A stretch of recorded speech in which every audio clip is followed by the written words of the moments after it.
Hey, welcome to Weld.com, home of TIG Time. Hi, I'm Mr. TIG, and today we're going to continue on with a material that we had talked about in the past, actually welded. It's called DOCOL R8, and we're going to do several series on this. This is just a follow-up. The first time that we were introduced to this material, we were kind of skeptical because it looks like steel and it's supposed to be a replacement for 4130, so of course we're going to be skeptical. And it's a foreign material coming in, imported, but does it weld good? Well, it already passed the test. It does weld good. So we're going to take it the next step.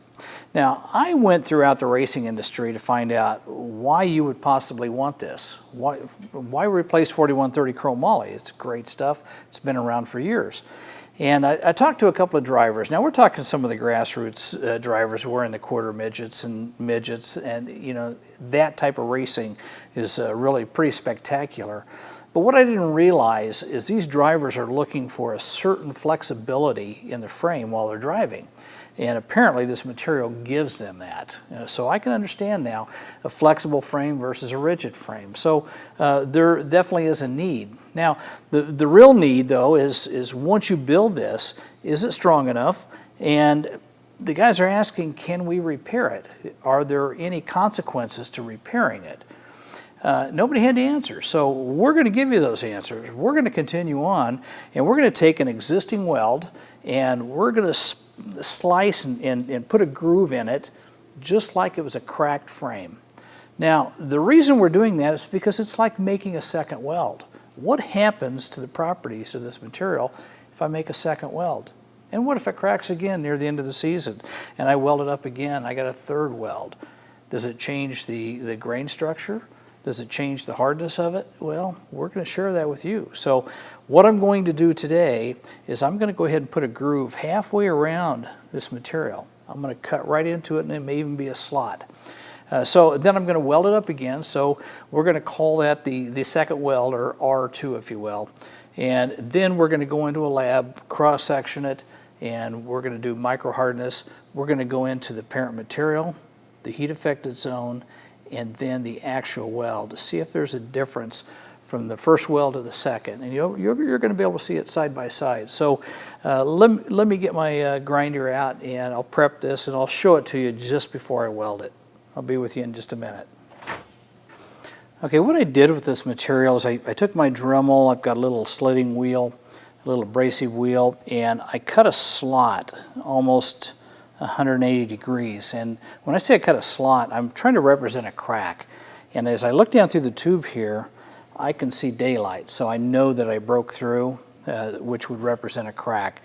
Now when I get ready to weld this, I'm going to weld it with probably a few more amps than normal. When I say a few more, I'm welding over a weld. So it's probably going to take a few more amps. My heat affected zone is going to get a little bit larger. I'm probably going to have to add a little bit more filler material. But that's the nature of the beast of repairs. There's so very little information out on this material. That's what we're trying to accomplish. So I'm going to put my gear on.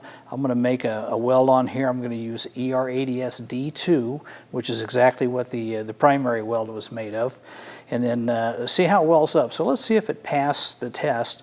And just know that we will be able to find out whether there's some strength issues or grain boundary issues as soon as we cut into it, get the lab in there, and make all these micro tests. We'll share that with you as well. So let me get my gear on, let me re-weld it, and I'll show you the after weld. I went ahead and I used ER80S D2 045. I had a 2% thoriated tungsten, DC negative, pointed tungsten. I only used about 80 amps. So the wall thickness is 0.065.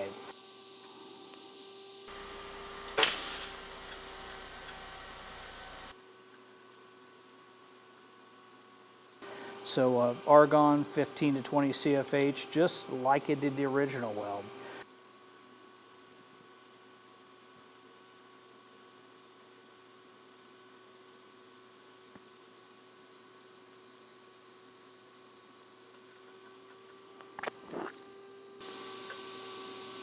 Okay, welding this thing up as a repair certainly is not as easy as doing an original weld. Just because you got gaps and your fill rate's different wherever your gap is. You're trying to widen your weld to catch all the errors that were made in grinding. And so it is a little bit wider. I'm going to go ahead and tail out here.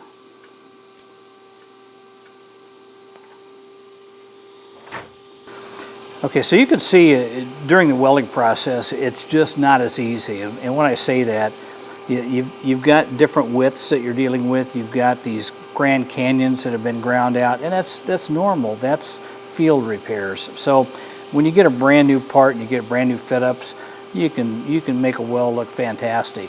When you get into the repair part of things, they're not going to look so good. This one here is wider. I had to put more heat in than the original weld. You can see that the heat affected zone here is much greater. So we're going to find out a lot about this material just by doing our micro hardness tests. And of course we're going to share this with you. So we have within this same sample here, we have a weld on one side that's been welded twice, a weld on the opposing side that's only been welded its original. So we're going to get a direct comparison. Again, we'll share it with you as soon as we get the data.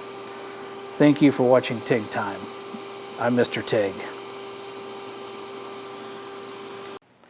To stay up with the latest TIG welding technology and education, subscribe by clicking the button below.